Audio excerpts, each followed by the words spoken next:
Good morning, students.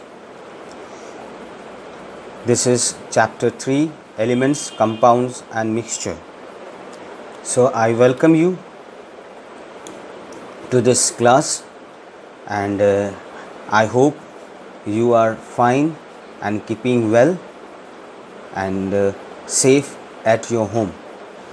So as I have uploaded my previous video giving you the introduction about the chapter 3, Elements, Compounds and Mixture, and I have discussed the matter and the different categories of the matter and how they are classified. So today I am going to start the chapter giving you the brief idea about elements, compounds and mixtures. So let me start elements. You know the elements already I said. Now this is the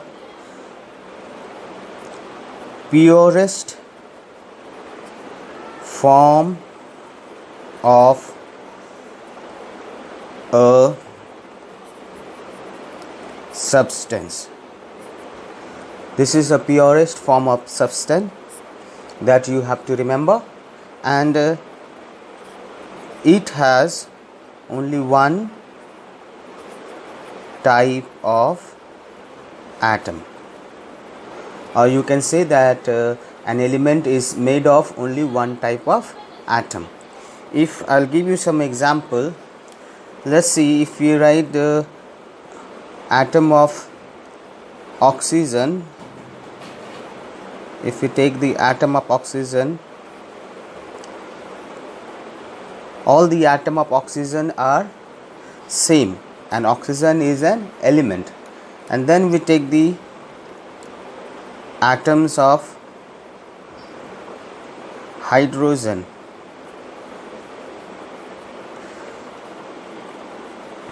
This is hydrogen is an element whose all atoms are alike, and it is only made of one kind.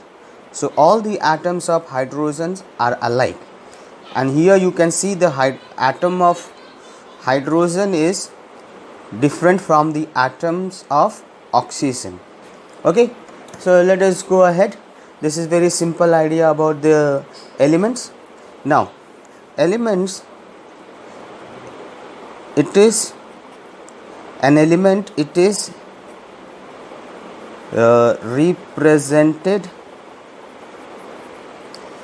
by symbol.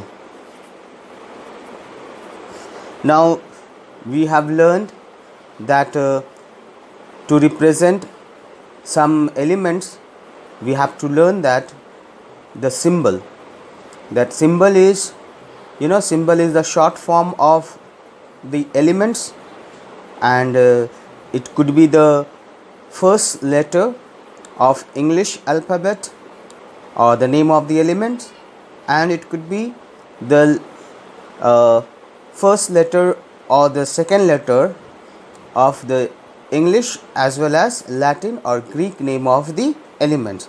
So if I write what is symbol, symbol is nothing, short form of the element, means that is name of the element. Okay, name of the element. It can be in English, sometime we take Latin or Greek as well. Okay, so here some example I can give. Suppose if we take some of the example like oxygen. So here see oxygen, the first letter of oxygen, O. So O indicates the element oxygen. If we write hydrogen, so hydrogen over here H, so H indicates the element hydrogen. Now some names, suppose sodium, but we do not denote sodium with S. Why? because S, when we write S, the S stands for the sulfur. So that is why we take the Latin name of sodium, that is nitrarium. Okay, that is nitrium, and that is Na. So here we use some of the elements Latin name, and then we use the first as well as the second letter to represent the symbol of elements. Alright, so once again, it is a purest form of substance. It has only one type of atom. Okay, and all the atoms of a particular elements are same, and they are different from the others element, the atoms of the other element. Now it is represented by the symbol. Symbol is nothing, it is the short form of the element, that is the name of the element, whether in English, Latin or in Greek. Okay, so that we represent. Something more we can say, the symbol of the element, it represent nothing, it represent atom. Okay, the symbol of an element represents the atom of that particular element. Okay, so we can say when we write suppose Cl, when we write Cl, so what do we understand? That Cl is an atom of element chlorine. Cl is an atom of chlorine. So this is very simple. So there is no problem to understand this. Okay. So let us go ahead with the compounds. The compounds, the few criteria which you have to learn is about compound is, it is made of two or more elements. Okay, and they bound together, or we can say combine together. So what is a compound? Compound where two or more elements bound together or they combine together. Okay, and how do they combine? They combine chemically. They combine chemically and they combine in a fixed proportion. They combine in a fixed proportion. Okay, now suppose if we take example like they are combined with the two or more elements.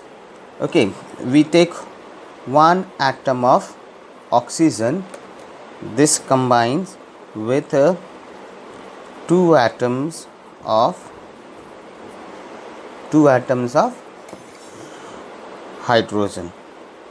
So this is what? This is H2O.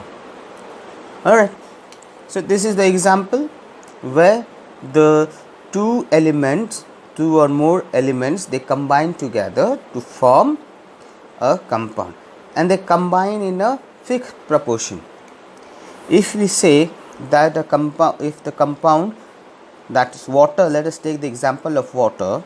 So hydrogen atom weight, there is two hydrogen atom. How many hydrogen atoms are combining? 2. And how many oxygen atom is? 1. So what will be the ratio of hydrogen to oxygen? Is equal to 2:1. Now this 2:1, wherever you will go, you will find the composition of water, hydrogen to oxygen is 2:1. Now if we check out over here, suppose the weight of hydrogen is 1 and weight of oxygen is 1 atom of oxygen weighs 16. Alright, so here how many hydrogen atoms? There are 2 hydrogen atoms, so we have to multiply it by 2. So we have 2 and here we have 16. So if I have to find the ratio of hydrogen to oxygen by their weight, so what we will get? We will get 1:8. So this 1:8 will remain same. This 1:8 will remain same for the water. You take water from any country or any place of the world. If you analyze, you will see the composition of water is 1:8 by weight. So this is, what does it prove? It proves that compound has a definite property. A compound has a definite property as well. Okay. A compound has a definite property. Now let us learn how it is represented. A compound is represented with the help of formula. A compound is represented with the help of formula. And what is formula? Formula is symbolic representation of the compound by using the symbol of the combining atoms. Okay, suppose if I write ammonia, so ammonia NH3. So what we understand over here, NH3, it is a compound, and this compound is represented, ammonia is represented with the help of symbols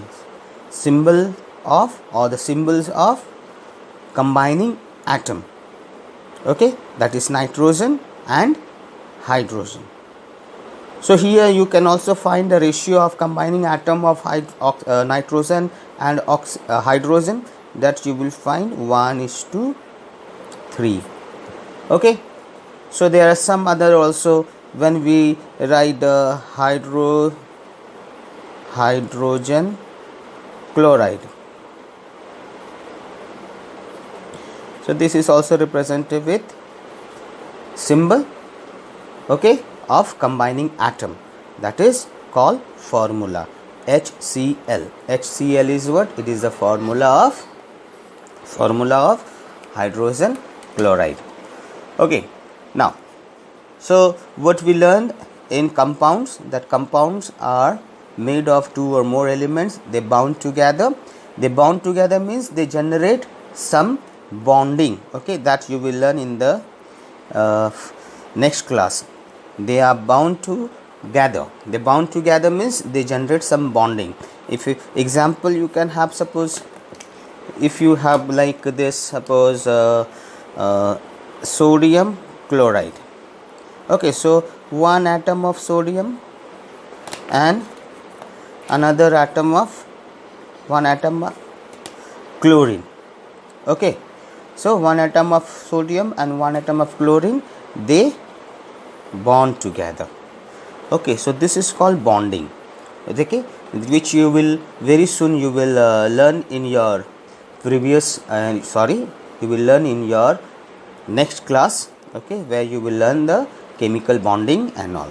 Okay, so the compound, they bond together and they generate bonding. Okay, they form bonding. Okay, different kind of bondings. So this is all about the compound. Okay, so let us go. Next part of the chapter is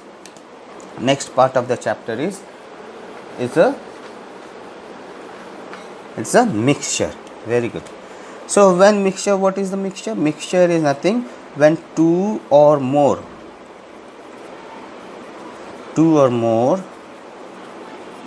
elements or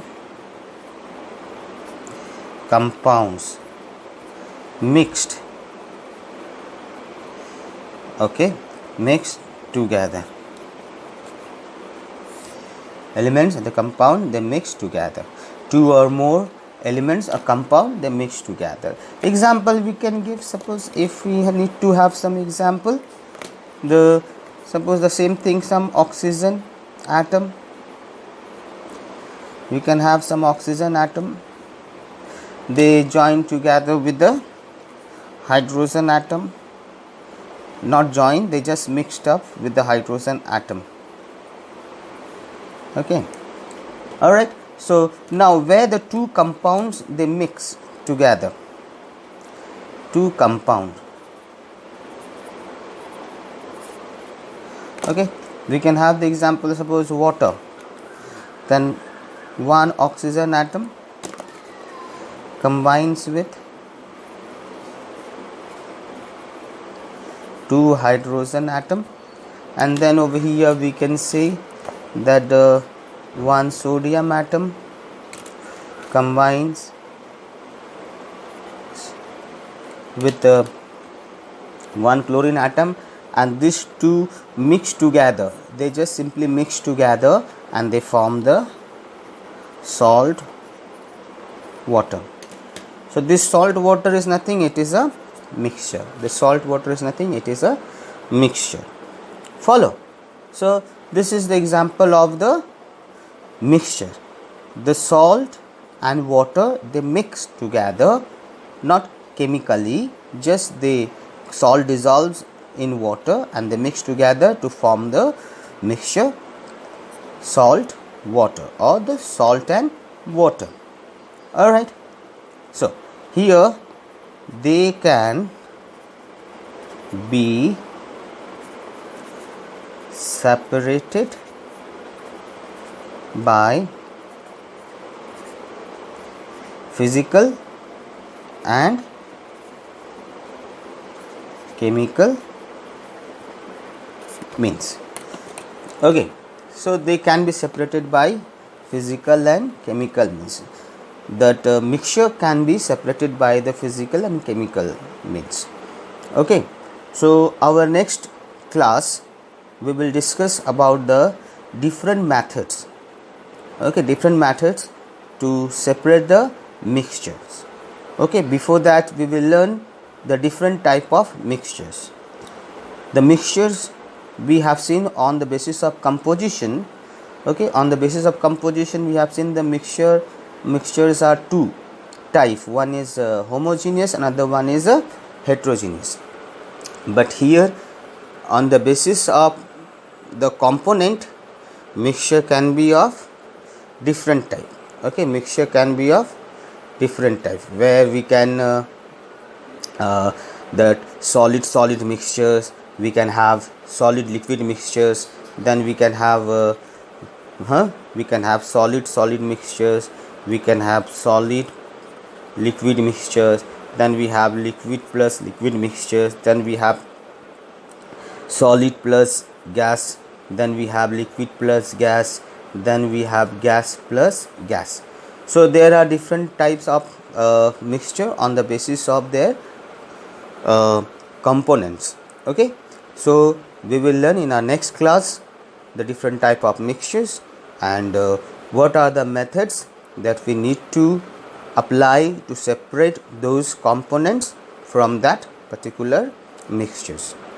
So I hope you understand this video, and I request you to please subscribe my channel and the video, so that when I will upload or if I'll teach live, then you will have the notification for the videos and for the class. So I wish all of you all the best. Be good, be safe at home, and God bless you.